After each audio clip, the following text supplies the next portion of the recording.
કચ્છના નાગોર સીમમાં પડ્યો ડ્રોન. રિપોર્ટ બાય કરણ વાઘેલા, ભુજ.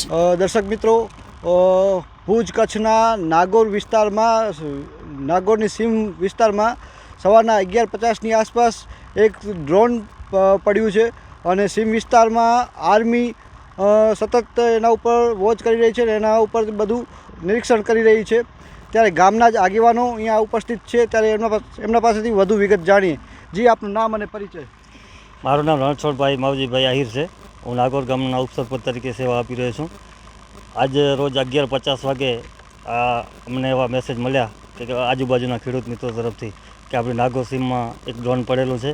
અને પછી અમે તાત્કાલિક જગ્યા ઉપર આવી અને અમે અહીંયા ખરાઈ કરી અને પોલીસ તંત્રને જાણ કરી, આર્મીને જાણ કરી અને સતત બધા અમારી જાણ કરવાથી તાત્કાલિક ધોરણે અમારે સ્થાનક ઉપર પહોંચી આવ્યા હતા અને આગળની જે કાર્યવાહી હતી એ લોકોએ બહુ સારી રીતે પોલીસે હેન્ડલ કરી છે, આર્મીએ પણ હેન્ડલ કરી છે અને અમારા ગામમાં કોઈ પણ જાતના ડ્રોન પડવાથી કોઈ નુકસાન નથી થયું.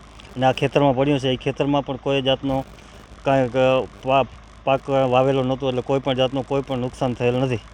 જી, વાત કરીએ ડ્રોન પડ્યું ત્યારે કાંઈ એવો સંદિગ્ધ અવાજ થયો હતો કે કાંઈ જાણ કેવી રીતે થઈ લોકોને કે ભાઈ આ ડ્રોન પડ્યું છે? એટલે આકાશી દેખાવામાં આવ્યું કે અવાજ એવો હતો, સંદિગ્ધ અવાજ હતો? આકાશમાંથી ત્યાંથી ડ્રોન નીકળ્યો એટલે એ આજુબાજુના ખેડૂત મિત્રો જોયું હશે, એટલે અવાજ થતો હતો કે ભાઈ અવાજ થાય છે. અને પછી ત્યાં પડ્યું એટલે અહીંયા કણે બ્લાસ્ટ થયું, બ્લાસ્ટ થઈને ધુમાડા નીકળવા માંડ્યા. એટલે આજુબાજુના ખેડૂત મિત્રો અમને જાણ કરી અને અમે તંત્રને જાણ કરી અને પછી આગળની કાર્યવાહી કરી. મારું નામ વસંતલાલ જયરામભાઈ સોરઠિયા, હું નાગોર ગામનો સરપંચ છું.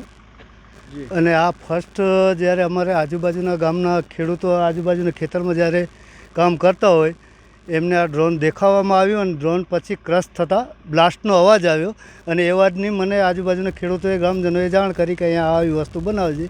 પછી ગામમાંથી હું ને સ્થાનિક આગેવાનો આવી અને અહીંયા નિરીક્ષણ કરી પોલીસ તંત્રને, તાલુકા પંચાયતમાં આપણે TDO સાહેબને વગેરેને જાણ કરી અને સિચ્યુએશનની આખી માહિતી આપી અને ગ્રામજનોને આનાથી દૂર રહેવા ભલામણ કરવામાં આવે. આસપાસના ખેડૂતો કોઈ નજીકમાં ન જાય એવી બધીને માહિતીગાર કરી કે જ્યાં સુધી તંત્ર ના આવે ત્યાં સુધી આપણે આ વસ્તુથી આનાથી દૂર રહેવાનું. અને જે ડ્રોન પડ્યું છે, જે ક્રશ થયું છે એ ખુલ્લા ખેતરમાં થયું છે અને ગામથી લગભગ નહીં હોય તો 1 થી 1.5 કિલોમીટરના અંતરે દૂર થયેલું છે. એટલે કોઈ નુકસાની નથી, નથી પાક નુકસાની, ખાલી ખેતર છે, બીજું કાંઈ છે નહીં. અને આના માટે તંત્રને માહિતી આપવાથી એ તરત અડધી કલાકની અંદર બધા આવી ગયા અને સિચ્યુએશન આખી હેન્ડલ કરી અને એ લોકોએ સંભાળી લીધું. જી, આ બનાવ બન્યો એના બાદ ગામ લોકોમાં કેટલો ભય છે અને અત્યારે હવે લોકોમાં જાગૃતિ આવે ને લોકોમાં જે ડરનો માહોલ છે એ ઓછો થાય એના માટે તંત્ર તરફથી વારંવાર રજૂઆત કરવામાં આવે છે. તંત્ર દ્વારા કહેવામાં આવે છે ઘરમાં રહો, સુરક્ષિત રહો અને બને ત્યાં સુધી કામ વગર બહાર જવાનું ટાળો. અને ત્યારે તમારા ગામમાં કેટલી લોકોમાં જાગૃતિ છે ને લોકો સરકારી નિયમોનો, તંત્રના નિયમોનું કેટલું પાલન કરી રહ્યા છે? જી, ગ્રામજનોની વાત કરીએ તો અત્યાર સુધી લગભગ આ 3-4 દિવસથી સરકારની ગાઈડલાઇન્સને અમને જે તાલુકામાંથી મેસેજના આવતા હોય કે સતર્કતા માટેના ગ્રામજનોમાં અમુક વસ્તુ આપણે સ્થાનિક એવું થયું કોઈને જોયેલું ન હોય, ક્યારે થયેલું ન હોય, એટલે થોડા કોઈ મનમાં કે એમ માનસિક રીતે ટેન્શન ન લેતા. પણ આ વસ્તુ જ્યારે બનાવ બન્યો ત્યારે મેં ગામજનોને માહિતીગાર કર્યા કે આ વસ્તુ આપણે સચેત રહેવાનું અને સરકારને જે તંત્ર આપણે માહિતીગાર કરે છે એ આના માટે કરે છે. આ ક્યારે વસ્તુ બને ને ક્યારે આવે, જ્યારે બ્લેકઆઉટનો ટાઈમ રાતનો હોય, ઘણા આપણે સતર્કતા નથી રાખતા અને કે એવું ન બને ને એવું ના હોય ને આ સુધી ન પહોંચે. પણ એવી વસ્તુ મેં ગ્રામજનોને માહિતીગાર આનાથી કર્યા કે આ વસ્તુ સિરિયસ આપણે લેવાની છે.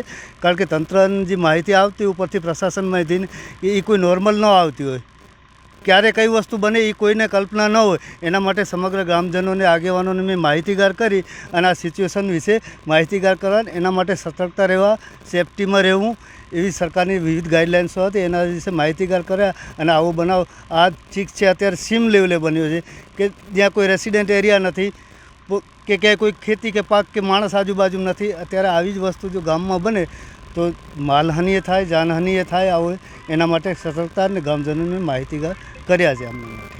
જી, વાત કરીએ તો સરકાર દ્વારા અત્યારે સતત બ્લેકઆઉટનો કહેવામાં આવે છે. રાતના અંધારપટ કરી અને વીજળીનો ઉપયોગ બંધ કરવાની વાત થાય છે. ત્યારે આપના ગામમાં કેટલો બ્લેકઆઉટનો નો નિયમનું પાલન કરવામાં આવે છે અને લોકોમાં કેટલી જાગૃતતા છે? બ્લેકઆઉટની વાત કરીએ તો સ્વેચ્છાએ અમે ગઈકાલે પણ બ્લેકઆઉટ કર્યું હતું, પરમ દિવસે બ્લેકઆઉટ હતું. એમાં અમને ગામનો બહુ જ સાથ સહકાર મળ્યો છે. અને આપના માધ્યમથી મારે ગામ લોકોને એ જ જણાવવાનું છે કે આપણે જે સરકારની ગાઈડલાઈન છે એ મુજબ આપણે ઘરમાં રહીએ, સુરક્ષિત રહીએ અને કોઈ પણ ગભરાવાની જરૂર નથી. તંત્ર એના પ્રમાણે જે કામ કરી રહ્યું છે એને આપણે સહયોગ આપશું તો આપણે બહુ જ મોટો ફાયદો થવાનો છે. અને અત્યારે આપણે આ રેડ એલર્ટ છે તો આપણે બધા સુરક્ષિત રહીએ એના માટે આપણે સરકાર તરફથી ગાઈડલાઈન આવી છે કે ભાઈ અત્યારે ઘરમાં રહો, વગર બિનજરૂરી કામ વગર બહાર ન નીકળો. એની હું આપના માધ્યમથી આપણે ગામ લોકોને કહીશ કે ખોટી રીતે આપણે કામકાજ વગર બહાર ન નીકળીએ અને પ્રશાસનને આપણે પૂરેપૂરો સહયોગ કરીએ. આર્ય કન્યા ગુરુકુળ પોરબંદર 90 એકરમાં ફેલાયેલો વિશાળ ધોરણ 5 થી લઈને 12 સુધીનું ઉચ્ચ ગુણવત્તાયુક્ત શિક્ષણ પ્રદાન કરતું ગુરુકુળ. સ્થાનિકની કન્યાઓ માટે કેજી થી લઈને ધોરણ 12 સુધીના શિક્ષણની સુવિધા. અહીં ગુજરાતી અને અંગ્રેજી માધ્યમો પણ ઉપલબ્ધ છે. ગુરુકુળમાં કોમર્સ અને આર્ટ્સના વિષયોમાં ગ્રેજ્યુએશન સુધીના અભ્યાસક્રમની વ્યવસ્થા પણ છે. અભ્યાસની સાથે સાથે વ્યવસાયિક અભ્યાસક્રમો પણ વિદ્યાર્થીઓને પૂરા પડાઈ રહ્યા છે. અભ્યાસની સાથે દરેક પ્રકારના ખેલમાં વિદ્યાર્થીઓને કોચિંગ પૂરું પાડવામાં આવી રહ્યું છે. અહીં વિદ્યાર્થીઓને અભ્યાસની સાથે વેદ ધર્મગ્રંથના અભ્યાસ પણ અપાઈ રહ્યા છે જેથી આપણી સંસ્કૃતિ ઉજાગર થઈ શકે. ગુરુકુળમાં અત્યાધુનિક ઢબે શિક્ષણ અપાઈ રહ્યું છે જેથી છાત્રાઓ સમય સાથે તાલ મિલાવી શકે. અભ્યાસની સાથે સાથે સારા સંસ્કારોનું સિંચન કરવું તે ગુરુકુળની વિશિષ્ટતા છે, પરંપરા છે. આર્ય કન્યા ગુરુકુળ પોરબંદરમાં આપની દીકરીઓના એડમિશન માટે આજે જ સંપર્ક કરો 8258 0 30 30 3 8258 0 40 40 4.